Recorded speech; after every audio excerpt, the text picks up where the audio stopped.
Olá, pessoal! Estamos de volta para mais um podcast da Câmara Portuguesa de São Paulo. E hoje vocês vão achar, como sempre, você está muito feliz. E é verdade, como sempre, eu estou muito feliz, porque mais uma vez eu tenho a honra aqui de receber uma convidada muito especial. Eu sou muito privilegiada, porque toda vez que eu recebo aqui pessoas dentro desse podcast, são pessoas que eu tenho muita admiração e que eu gosto muito de estar junto. E hoje não poderia ser uma pessoa mais importante para mim, que é a minha vice-presidente na Câmara hoje, a Leila Alves. A Leila já é associada da Câmara há muito tempo, nem vou falar quanto tempo, porque ela é muito jovem para a gente falar quanto tempo assim, mas a Leila é advogada no Brasil e em Portugal, ela trabalha no DDSA e ela é uma sumidade quando o assunto é trabalho, é o direito de trabalho, e vai contar aqui muita coisa para mim hoje. Eu queria primeiro agradecer a Leila pela presença. Muito obrigada por estar aqui hoje, Leila. Imagina, uma alegria enorme estar aqui hoje. Não só por estar com você, Karine, minha presidente querida, mas por estar nesse projeto da Câmara, que também é um projeto muito querido para mim, do qual a gente trabalha ativamente, né? E esse podcast tem sido muito bacana para nós. E de trazer esse tema também para a conversa para os investidores portugueses, para quem tem interesse em fazer negócios no Brasil e em Portugal, porque é um tema que muitas vezes é deixado de lado, né, pelos investidores e por quem está fazendo negócio no Brasil e em Portugal, mas que a gente vê no dia a dia que tem que ser parte do planejamento de um bom negócio, né? Bom, gente, hoje o assunto é direito trabalhista. E direito trabalhista, como uma boa empresária, e eu tenho certeza que muitos ouvintes aí, bons empresários, sabem que lei trabalhista não é para amadores, né? A gente sabe que a gente precisa entender muito bem na hora de contratar, na hora de demissões, nos acordos com as pessoas que a gente contrata. Tivemos aí revisões das leis trabalhistas aí nos últimos anos no Brasil, mas a primeira pergunta que eu quero fazer para a Leila é qual que é a semelhança ou como que a gente vê a lei trabalhista aqui no Brasil e em Portugal. Lembrando que a maioria dos nossos ouvintes aqui são pessoas, ora, que querem internacionalizar seus negócios no Brasil, ora, querem levar os seus negócios para Portugal, e é por isso que a gente escolheu um tema aqui que pode ser tão esclarecedor para tanta gente. Então, vamos lá. É bem o meu meio de trabalho mesmo, esse entre Brasil e Portugal, mobilidade de pessoas e negócios. Então, eu vou falar baseado assim na minha experiência, tá? Eu comparo sempre o ambiente jurídico trabalhista para o investidor do Brasil em Portugal e de Portugal no Brasil como a língua. Uhum. Então, quando a gente fala português, a gente fica muito mais à vontade para fazer negócios porque fala a nossa língua, vê muita semelhança em termos de cultura. E aí, às vezes, fica um pouco à vontade demais e é cuidadoso de menos, né? Muito bom ponto. Com o direito do trabalho, é muito parecida a situação, porque o nosso direito do trabalho, o ambiente trabalhista, aliás, é muito parecido. A lei brasileira trabalhista não veio da portuguesa, mas ela tem umas raízes parecidas, surge na mesma época, tem princípios comuns. Então, essa ideia de que o empregado é a parte mais fraca da relação, então nem tudo que é negociado vale, princípios de boa-fé. Portugal tem uma justiça do trabalho, como o Brasil, não é? Tem um código do trabalho muito extenso, como a nossa CLT, não tão extensa, mas também mais extenso do que outros países, e tem um intercâmbio acadêmico muito grande. Então, tem muitas semelhanças em termos de direitos que faz com que a gente se sinta à vontade. Por exemplo, 13º e subsídio de Natal são coisas que só de ouvir você sabe que são equivalentes, né?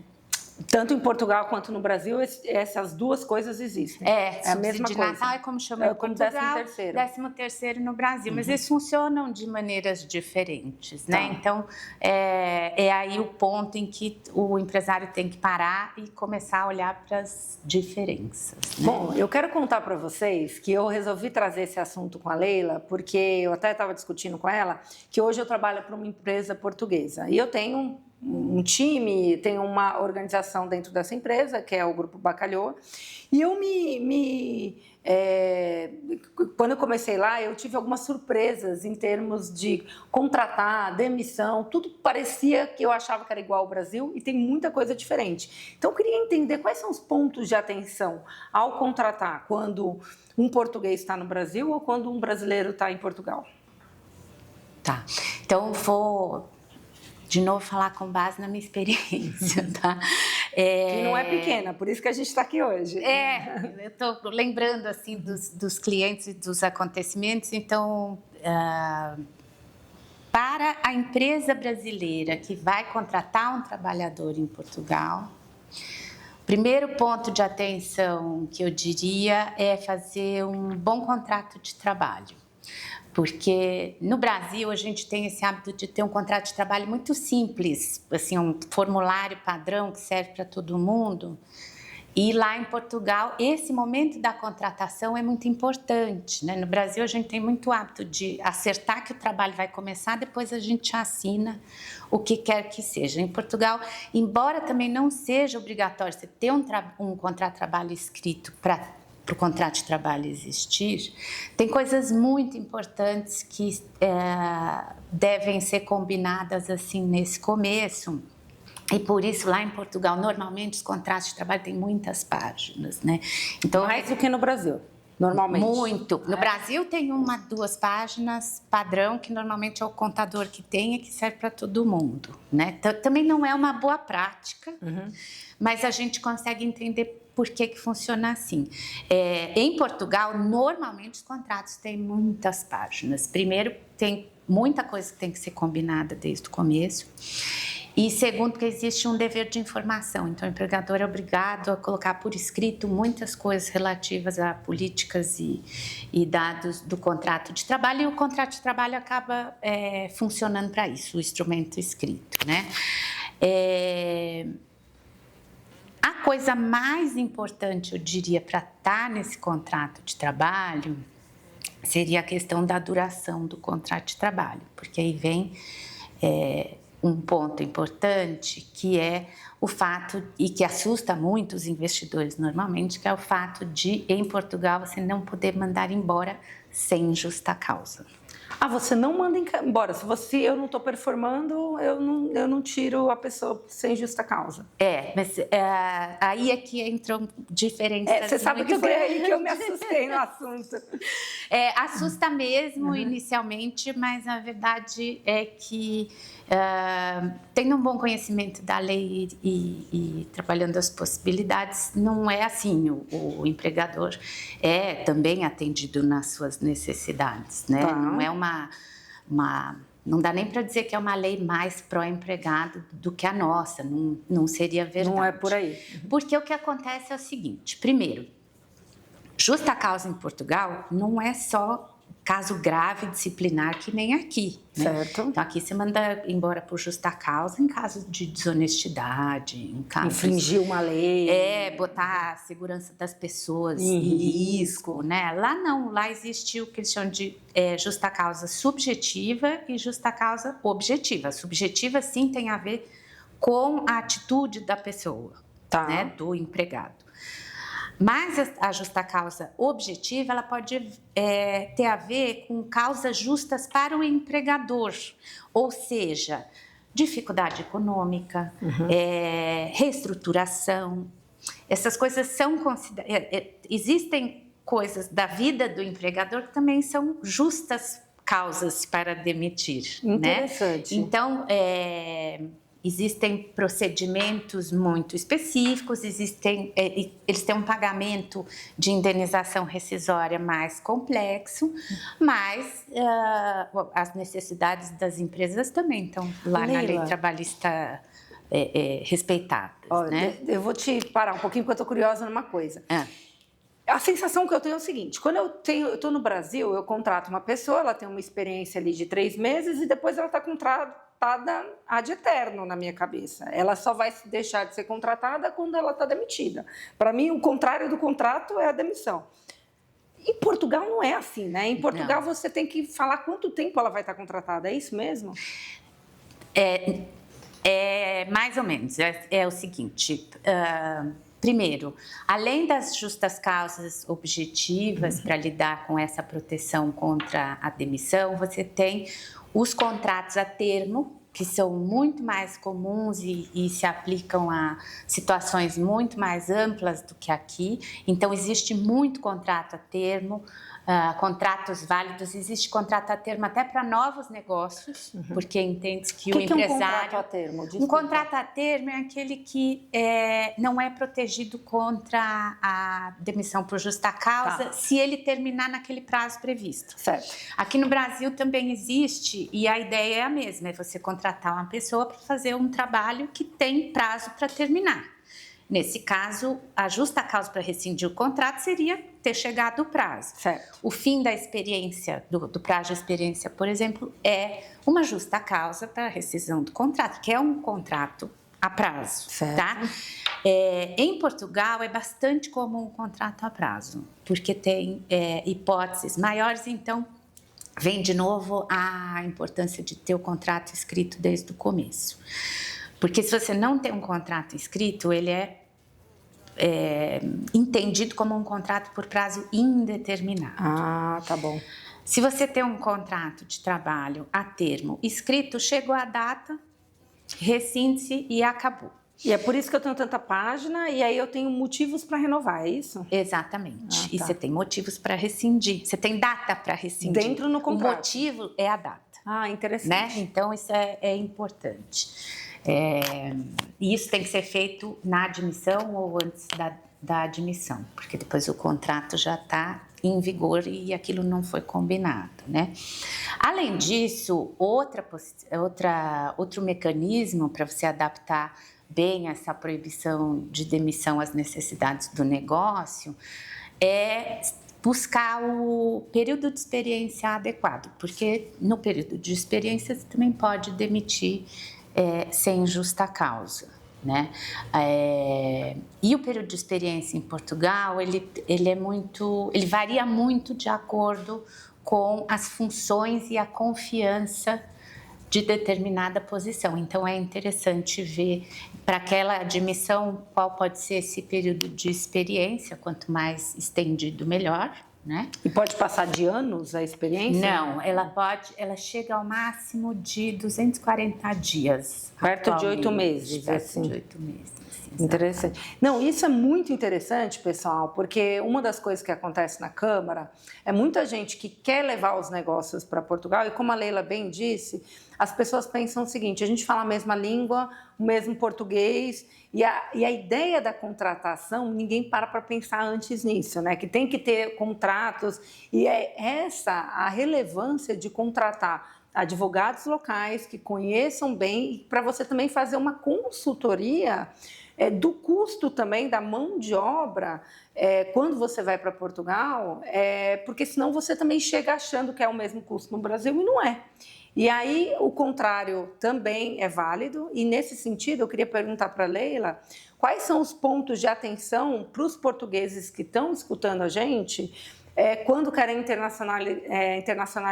internacionalizar negócios no Brasil. O que um português precisa pensar quando vem para o Brasil fazer um negócio? Olha, de novo vou falar com base na minha experiência das dificuldades que os clientes normalmente encontram. Então, em contraponto ao que eu falei em relação aos contratos em Portugal, existe uma limitação no Brasil maior em relação ao que você coloca no papel e vale. Talvez por isso que os nossos contratos sejam mais curtinhos, né? Porque nem tudo que você coloca no papel vale. Em Portugal também não, mas no Brasil, especialmente, existe uma limitação muito grande em relação a combinar coisas diferentes do que está na lei. Desde 2017, a gente tem uma exceção bem importante, que são os empregados hipersuficientes, que são aqueles que têm grau de escolaridade superior e recebem salário maior do que 2 vezes o teto da Previdência Social. Isso acho que em torno de 16 mil reais. E o que tem de exceção com esse hipersuficiente? Os hipersuficientes eles têm uma liberdade maior de negociar no contrato de trabalho o que alguma coisa diferente do que está na lei, porque a gente tem uma CLT enorme, né? Tem mais de 800 artigos. Então, para os hipersuficientes, existe uma liberdade maior desde 2017. Mas, de maneira geral, existe uma resistência muito grande, especialmente da Justiça do Trabalho, de aceitar que sejam combinadas coisas diferentes. Então, o português se surpreende bastante de colocar uma coisa no papel, que depois é contestado e aí leva para o advogado e fala, então, mas isso não vale. Né? Eu acho que seria um primeiro ponto de atenção. Um primeiro ponto de atenção. Também é muito importante entender que no Brasil existe uma proibição geral de alteração das condições de trabalho que seja em prejuízo do empregado, mesmo que ele aceite. Como é isso? Se eu tenho uma condição de trabalho, e as condições de trabalho podem se estabelecer não só por contrato, mas por dia a dia, né? Mesmo que o empregado aceite, eu não posso mudar essa condição de maneira que seja simplesmente prejudicial para ele. Tá bom. Entendeu? Então, por exemplo, eu dou um benefício. Então, mesmo que ele aceite que ele não vai receber mais aquele benefício, escreva que não quer mais. Regra geral, eu não posso retirar aquele benefício validamente. Porque é direito adquirido. É direito adquirido. Eu posso combinar com ele trocar um benefício por outro, de maneira que a alteração em si não seja puramente desvantajosa, né? Não precisa ser nenhuma coisa mais cara que a outra, mas uma coisa que para ele seja mais importante. Se eu dou um vale, e aí depois eu falo, não, vou te dar um aumento, não vou te dar mais o vale. Estou errada. Ou a não ser que Pode ser que dê certo, só que esse custo você vai ter que comparar diferente, porque ele vai ter tributação e custos diferentes. Dificilmente isso vai valer a pena, porque o salário é uma coisa que tem muito encargo, tanto para ele quanto para a empresa. Certo. Então, dificilmente essa troca vai ser vantajosa. E o FGTS, tem algo parecido em Portugal? Isso quando você falou em custo que o português tem que levar em conta na hora de contratar alguém para trabalhar no Brasil, eu ia falar justamente do FGTS. Porque o FGTS, ele é um pouco... Não é que ele só existe no Brasil, mas dessa maneira eu não conheço realmente outra jurisdição que tenha. Porque o FGTS é uma conta que você abre em nome do empregado na Caixa Econômica Federal e ela fica bloqueada. Nessa conta, o empregador vai fazer contribuições de 8% ao mês em benefício do empregado. O empregado não pode mexer nela, nem o empregador, né? 8% ao mês não é aleatório. Os 8% ao mês, eles são definidos para que, ao fim de um ano, se você considerar 13 salários, o empregado vai ter perto de 100%. Certo. De um salário, ou seja, seria um salário adicional por ano de serviço. Certo. Isso é um fundo que é feito visando já a situação de desemprego, né, do empregado. Então, esse fundo, ele não volta para o empregador, ele vai ser sempre do empregado, mas não necessariamente o empregado, na hora que sair da empresa, vai ter acesso a esse fundo. Ele vai ter acesso, tem alguns motivos, né, que estão na lei, mas explicando para o investidor entender o porquê desse fundo, ele é um fundo para proteger a situação de desemprego. Então, saindo o empregado por demissão sem justa causa. O FGTS, na verdade, é o que autoriza o empregador brasileiro a demitir sem justa causa, porque ele já fez esse fundo de garantia. É como se fosse um seguro que ele fez para o colaborador, quando é demitido, conseguir se manter. Exatamente. Por um tempo. É um adiantamento da indenização, né? Quando existe a demissão sem justa causa, o empregador paga mais 40% em cima do saldo desse fundo. Para o português entender, eu costumo explicar da seguinte maneira: todas as indenizações em Portugal por rescisão de contrato de trabalho, elas são calculadas com base num número de dias multiplicado pelo número de anos de emprego, no número de anos de contrato, né? Então, uma demissão de um empregado que trabalhou 1 ano, que em determinada situação vai ser 15 dias por ano, vai receber uma indenização equivalente a 15 dias de salário. Se eu estou considerando que o FGTS são 8% vezes os 3 salários, que dá perto de 1 salário por ano, né? Mais 40%, isso é o mesmo que dizer que a indenização para demitir no Brasil, sem justa causa, é de 1,4 salários por ano de serviço, certo. Sendo que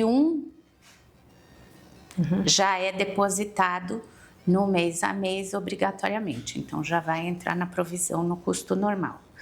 1,4 salários é 30 com 40%, 42, né? Então seria 42 dias de salário por ano de serviço, né? Assim fica mais fácil para entender. Por quê? Ao contrário de Portugal, a justa causa no Brasil, que é aquela em que não se agrega esses 40%, essa sim é só disciplinar em situações muito graves ou reiteradas, aquela que não tem mais jeito mesmo. Tanto que muita gente poderia dar justa causa e nem dá, porque às vezes é uma área cinza, né, cinzenta, que muita gente fala, vamos demitir, porque né, tem que ter prova, tem que ser muito rígida, né, essa demissão por justa causa no Brasil, né? Exatamente, porque a demissão sem justa causa é autorizada, é um direito do empregador. Tem umas exceções, né? Tem lógico. Os grávidas, representantes sindicais e tal, mas é justamente por isso. Leila, assim, uma das coisas que eu mais escuto nesse podcast é hoje o futuro da mão de obra no mundo, né? A mão de obra é uma grande crise e as pessoas discutem muito essa questão de não ter mão de obra ou ter mão de obra. E nesse cenário onde a gente fala a mesma língua, muito se pergunta: e transferência, né, de colaborador? A gente tem muito essa coisa de, será que eu posso transferir meus colaboradores do Brasil para Portugal ou dos portugueses? Principalmente, a gente tem aqui história de grandes empresas que vieram de Portugal e trouxeram o efetivo para cá, e a mesma coisa acontece, acabam brasileiros indo para lá. Como funciona a transferência de trabalhadores entre os países? Olha, é possível essa transferência, isso não vai surpreender ninguém, porque a gente vê muito, né? Entre Brasil e Portugal, a gente vê, às vezes, brasileiros vindo muito para cá, portugueses indo muito para lá. Não estou falando da contratação original, vou falar da transferência mesmo, né? Aquele empregado que já está lá trabalhando em Portugal, um português está lá, vem para cá, é isso. E vice-versa. Os regimes são parecidos. Por que são parecidos? Porque, em princípio, você pode combinar com o empregado como vai ser a época dele no outro país, porque transferência é necessariamente temporária. Tá bom. Tá?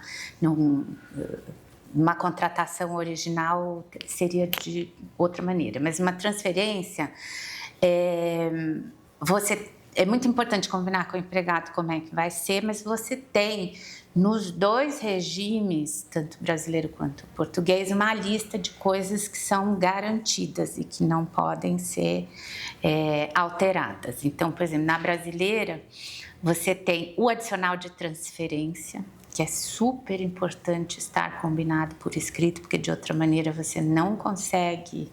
Você consegue, mas você vai ter que discutir muito para voltar o salário ao patamar anterior à transferência, e o adicional de transferência é para pagar despesa agregada, né? E a nossa lei também fala de várias coisas, direito à repatriação, seguro de vida, direito até a passar férias no país de origem de tempos em tempos, né? Em Portugal também e a manutenção do sistema da FGTS, porque a ideia geral desse regime na transferência é que se preserve a essência, né, dos direitos trabalhistas. E como a demissão está protegida pelo nosso sistema da FGTS, o FGTS também mantém-se nessa transferência, embora se possa fazer uma comparação.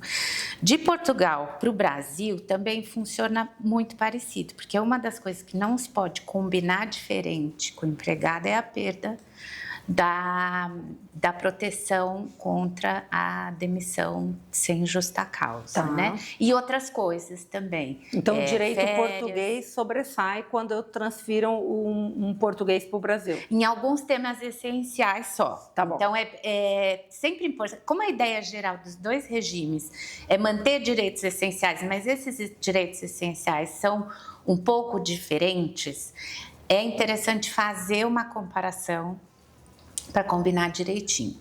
Férias, benefícios, adicional de transferência, como fica o INSS, como fica o FGTS, é importante combinar direitinho essas condições. Então, legal que, assim, se o brasileiro vai para Portugal, transferido, o FGTS se carrega. Se o português vem para o Brasil transferido, a gente tem essa questão da justa causa, né? Pode ser da rescisão sem justa causa, né? Então, eu acho que isso é interessante, porque a justa causa em Portugal é diferente da nossa aqui, né? Então, a gente tem que entender essas transferências.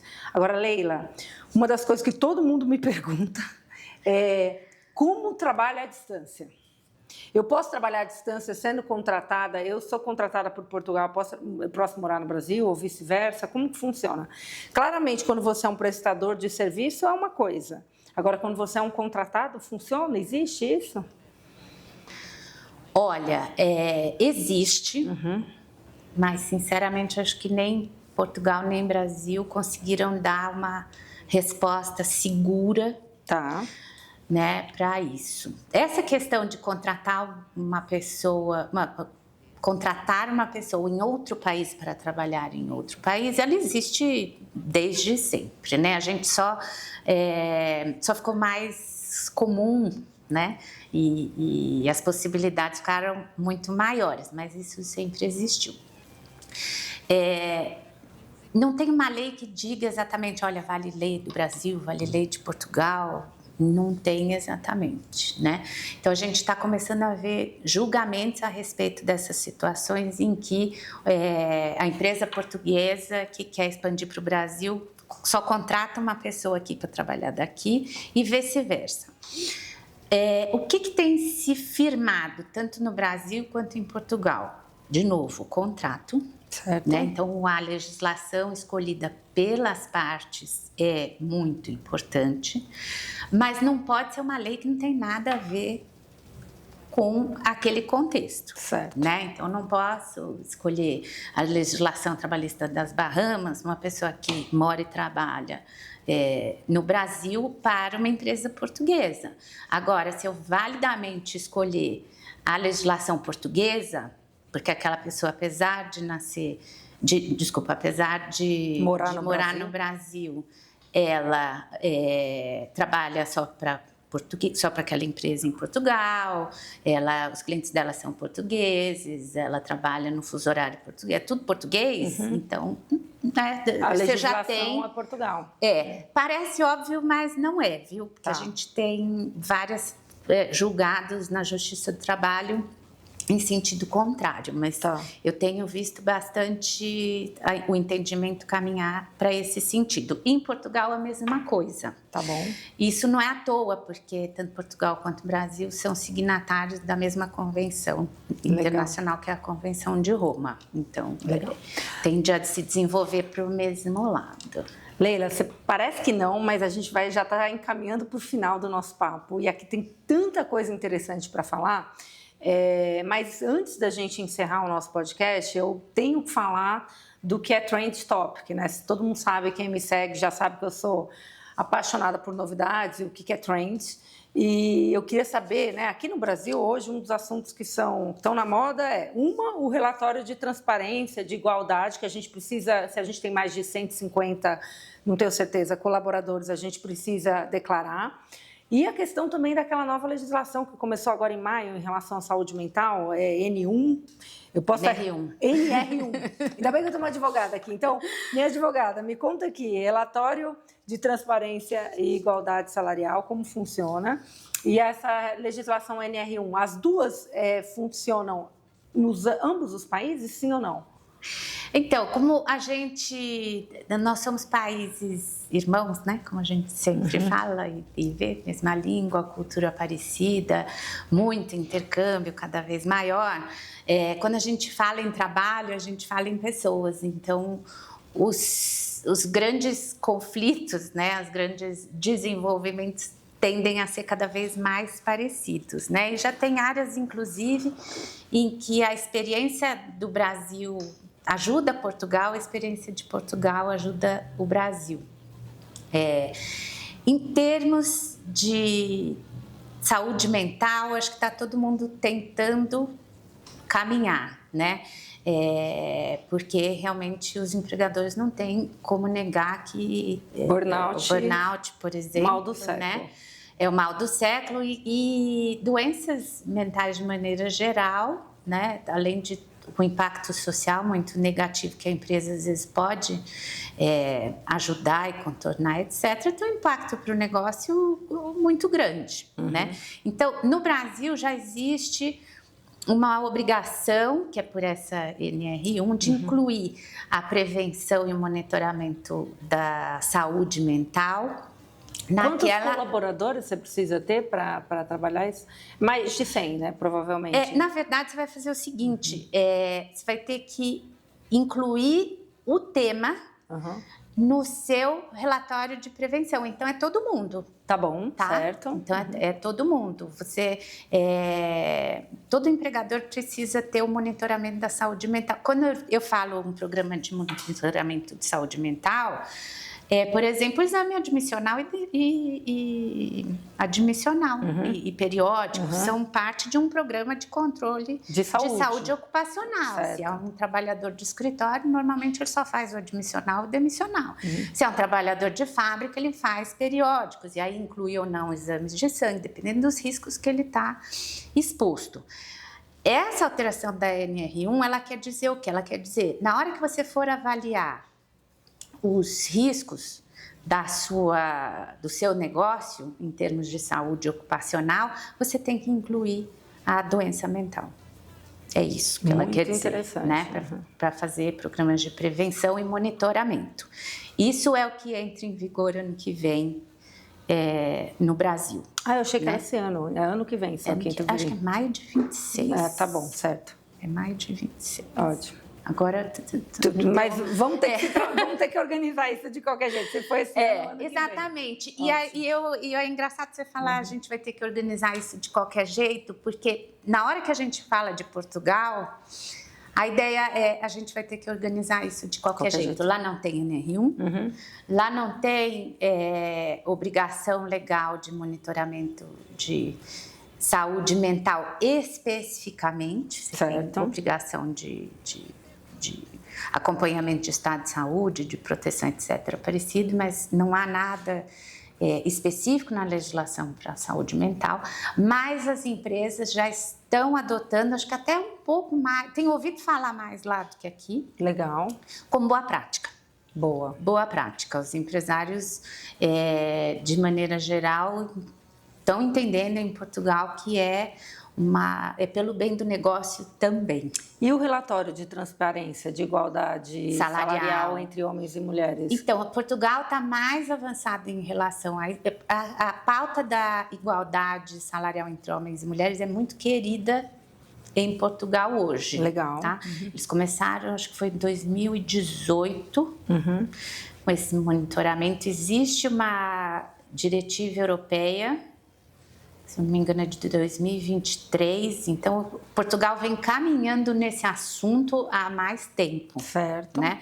Então, expandindo só o conceito de igualdade salarial para transparência em relação à promoção, ocupação de cargos de direção, que é o caminho que a diretiva europeia depois deu e o caminho que a gente começou a seguir agora. A nossa lei de relatório de transparência salarial, ela é muito parecida, ela bebeu muito da diretiva europeia. Certo. Ainda bem, porque aí para o empresário internacional, né, que opera tanto em Brasil e em Portugal, é mais fácil cumprir. Né? Você faz um programa só que cumpre tudo. A gente ainda está muito no começo,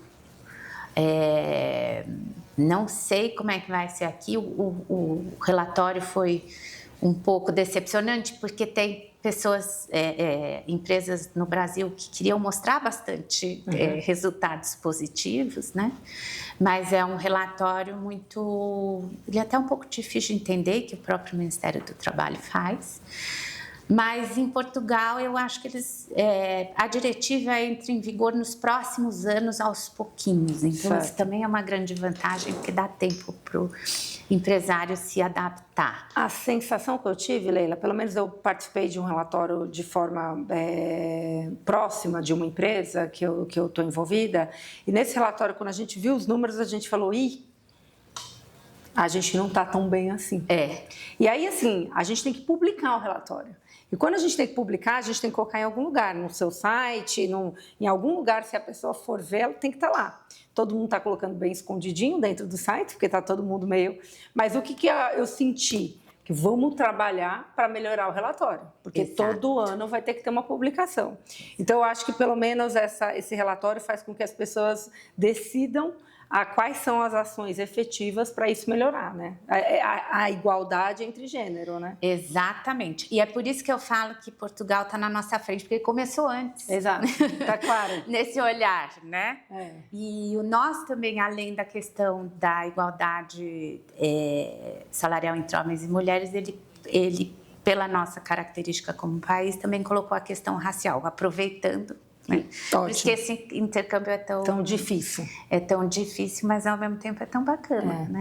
Bom, Leila, assim, a gente parece que não, mas passa voando o tempo aqui. A gente tem vários assuntos que a gente poderia falar. Eu sou uma pessoa que eu sou muito curiosa e eu tenho certeza que os nossos ouvintes aí, telespectadores também, que muitos assistem a gente no canal do YouTube, devem ter adorado aqui entender as nuances entre Portugal e Brasil. Eu acho que a grande mensagem é que não dá para fazer negócios sem consultar nossos queridos advogados. Eu sempre falo, se eu não sei de nada, deixa eu perguntar para o meu advogado. E eu queria pedir para você encerrar aqui a tua participação no nosso podcast, falando o que você mais gosta, o que você aprendeu em tantos anos trabalhando entre Portugal e Brasil e nesse intercâmbio, né? Porque a Leila, ela não só tem... trabalhou em Portugal há muitos anos, trabalha no Brasil há muitos anos com o direito trabalhista, mas também promove aí negócios dentro da Câmara, como a minha vice-presidente hoje dentro da Câmara. Queria que você terminasse aí com uma frase, ou com uma mensagem, ou com alguma coisa que você vê nessas relações bilaterais entre Portugal e Brasil. No âmbito trabalhista? No âmbito trabalhista, Ou no âmbito que você achar melhor, assim. Olha, a maravilha de trabalhar com o que eu trabalho é que esse movimento entre Brasil e Portugal, essas trocas, a cultura, as oportunidades, a prosperidade, ela tudo vem das pessoas, né? Então, trabalhar com pessoas nesse meio é muito gratificante. É difícil, exige muita flexibilidade, dá muita preocupação, mas ao longo de tantos anos trabalhando com o Brasil e Portugal, o mais gratificante, com certeza, é estar perto das pessoas, das histórias da vida ver delas, o impacto que dos você tem negócios, na vida delas, né? Exatamente. E as transformações. Muito bom, muito legal. E é com essa mensagem de transformação e claramente de intercâmbio entre os dois países que eu agradeço. Primeiro, a Leila, né, a minha doutora Leila, de ter aqui generosamente dividir o conhecimento dela conosco e apresentar tanta coisa interessante hoje. Obrigada, Leila, pela sua participação hoje. Obrigada a você.